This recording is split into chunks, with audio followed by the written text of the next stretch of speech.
সুপ্রিয় দর্শক, আসসালামু আলাইকুম।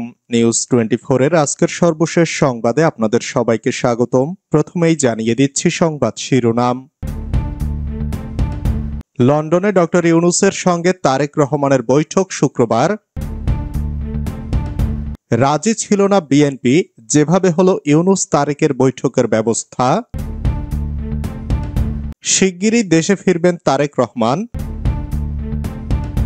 লন্ডনে হোটেলের সামনে ডক্টর ইউনূসকে স্বাগত জানিয়ে জমায়েত, অন্য পক্ষের বিক্ষোভ।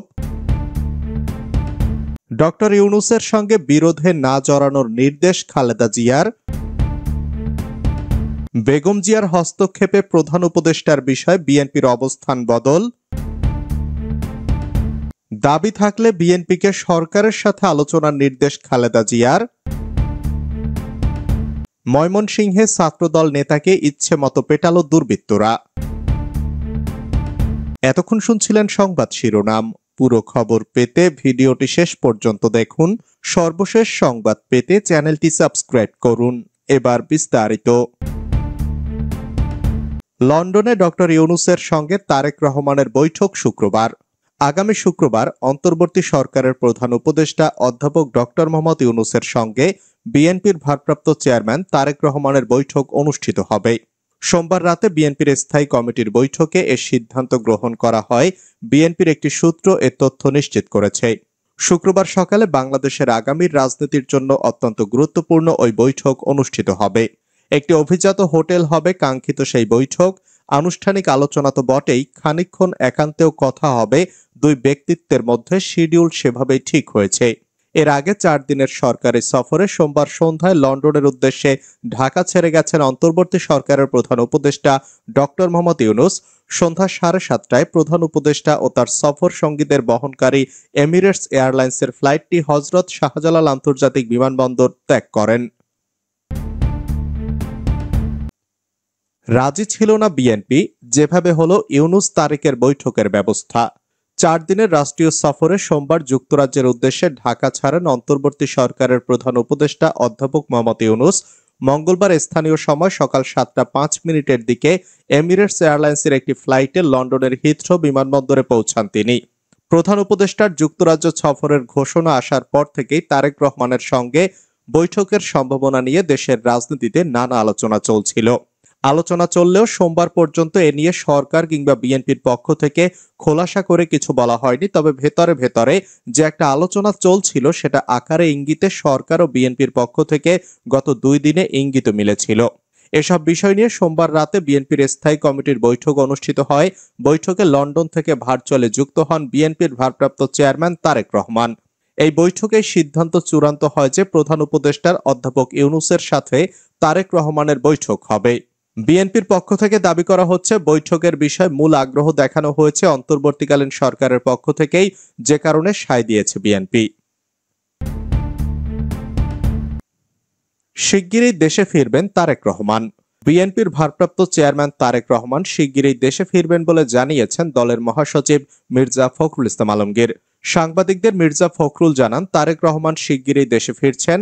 তিনি নিশ্চয়ই দেশে ফিরবেন, অবশ্যই দেশে ফিরবেন, তবে কবে নাগাদ তিনি ফিরবেন সে বিষয়ে কিছু বলেননি তিনি। বিএনপি চেয়ারপারসন খালেদা জিয়ার স্বাস্থ্য প্রসঙ্গে তিনি বলেন, আলহামদুলিল্লাহ, উনি আগের চেয়ে শারীরিক দিক থেকে বেশ ভালো মনে হয়। ডাক্তাররা তাই বলেছেন, শি ইজ মাচ বেটার।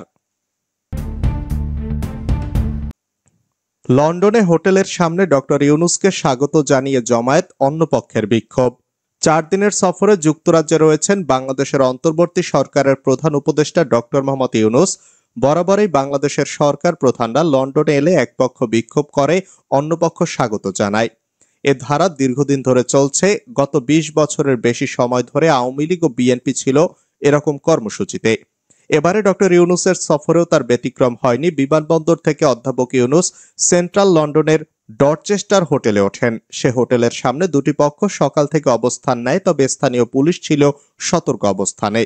তবে প্রবাসের মাটিতে বাংলাদেশের দলীয় রাজনীতির সঙ্গে সম্পর্ক নেই এমন প্রবাসীরা এ ধরনের কর্মসূচি বন্ধের আহ্বান জানান। এদিকে লন্ডনে ডক্টর ইউনূস যে হোটেলে অবস্থান করছেন তার সামনে সকাল থেকে বিক্ষোভ প্রদর্শন করেছেন যুক্তরাজ্য আওয়ামী লীগের উল্লেখযোগ্য সংখ্যক নেতাকর্মী। তাদের হাতে ছিল ডক্টর ইউনূসের ছবি সম্বলিত বিভিন্ন প্রতিবাদী ফেস্টুন, ব্যানার। সাবেক প্রতিমন্ত্রী খালিদ মাহমুদ চৌধুরী সহ বেশ কয়েকজন সাবেক মন্ত্রী, এমপি ও যুক্তরাজ্য আওয়ামী লীগের নেতাকর্মীরা বিক্ষোভে অংশ নেন। ডক্টর ইউনূসের সঙ্গে বিরোধে না জড়ানোর নির্দেশ খালেদা জিয়ার। অন্তর্বর্তী সরকারের প্রধান উপদেষ্টা কিংবা সরকারের সঙ্গে সরাসরি কোনো বিরোধে না জড়াতে দলের সিনিয়র নেতাদের নির্দেশ দিয়েছেন বিএনপি চেয়ারপারসন খালেদা জিয়া। নির্বাচন ইস্যুতে তাদের সম্ভাব্য সব দিক বিবেচনায় নিয়ে সামনে অগ্রসর হওয়ার কথা বলেছেন তিনি। ঈদুল আজহার দিন শনিবার রাতে গুলশানের বাসভবন ফিরোজায় স্থায়ী কমিটির সদস্যরা খালেদা জিয়াকে শুভেচ্ছা জানাতে গেলে তিনি এর নির্দেশনা দেন। শুভেচ্ছা বিনিময় করতে যাওয়া এমন দুজন নেতার সঙ্গে কথা বলে এ তথ্য জানা গেছে। বিএনপি সহ অধিকাংশ রাজনৈতিক দলের আগামী ডিসেম্বরে নির্বাচনের দাবির মধ্যে শুক্রবার সন্ধ্যায় জাতির উদ্দেশ্যে প্রধান উপদেষ্টা ডক্টর মোহাম্মদ ইউনূস বলেন, জাতীয় সংসদ নির্বাচন আগামী বছরের এপ্রিল মাসের প্রথমার্ধের যে কোনো দিন অনুষ্ঠিত হবে। এর ভিত্তিতে ওই দিন রাতেই স্থায়ী কমিটির জরুরি বৈঠকে বসেছিল বিএনপি। নতুন রোডম্যাপের পরিপ্রেক্ষিতে বিএনপির অবস্থান কি হবে তা নিয়ে পক্ষে বিপক্ষে নানা মতামত আসে। পরে স্থায়ী কমিটির বিবৃতিতে এপ্রিলে নির্বাচন অনুষ্ঠানের ঘোষণায় কড়া প্রতিক্রিয়া ব্যক্ত করে ডিসেম্বরের মধ্যে নির্বাচন দেওয়ার দাবি পুনর্ব্যক্ত করে দলটি। বেগম জিয়ার হস্তক্ষেপে প্রধান উপদেষ্টার বিষয়ে বিএনপির অবস্থান বদল।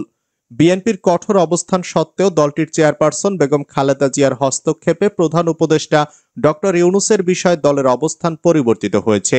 বিএনপি নেতারা ইতোমধ্যে খালেদা জিয়ার পরামর্শে পরিস্থিতি সামলে চলতে চাচ্ছেন এবং সংঘাতে না যাওয়ার সিদ্ধান্ত নিয়েছেন।